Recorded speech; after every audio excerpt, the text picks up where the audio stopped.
What have been the greatest rewards or joys and the greatest challenges of being an overseer?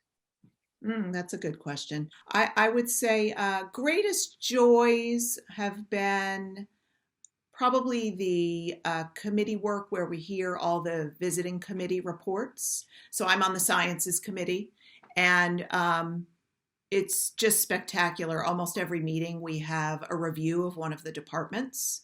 And those, as you know, Marty, are led by an outside academic in that particular field, along with the department chair and many members of the board who join the visiting committee.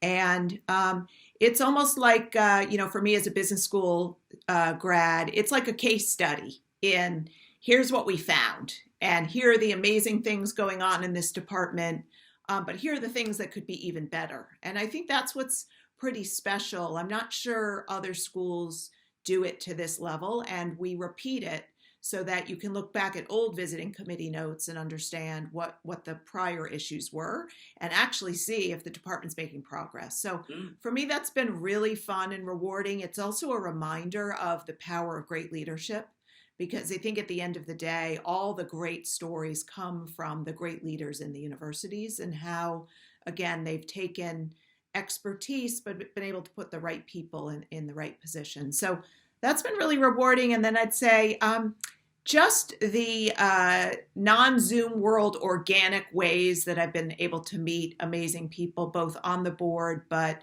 part of the university, who come and they present to us their work and their efforts on behalf of Harvard and in the world. And that's made me incredibly proud to be part of the school. I've been in the presence of some of my idols, current and former board members, right? Just Walter Isaacson, for instance. I've read all his books and I found myself really tongue-tied around him. Or one of our overseers right now, Brian Green. I read all his books. I'm a groupie, right? And suddenly I'm in the same room. And beyond that, I'm on a lot of boards, as you are and have been, and no board I've ever been on gets anywhere close to the diversity of the Harvard Board of Overseers, right?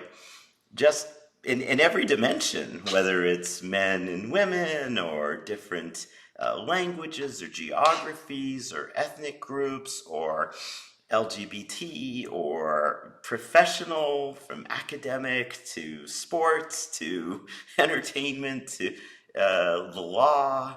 It's really breathtaking. I think I'm in some very diverse groups, but nothing is even close. So that has been a joy, and there's a lot of meetings.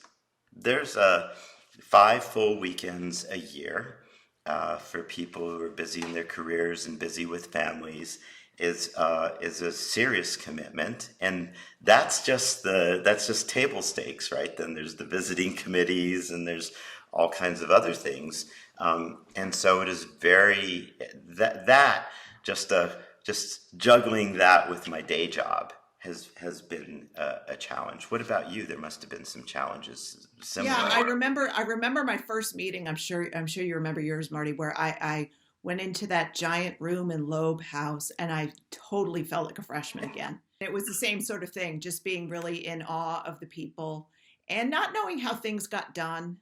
And I remember thinking, really, for almost my whole first year, I wonder if I'm adding any value here. And I think that that's a journey as an overseer to try to figure out, how can you leave this place a little bit better because you were part of it?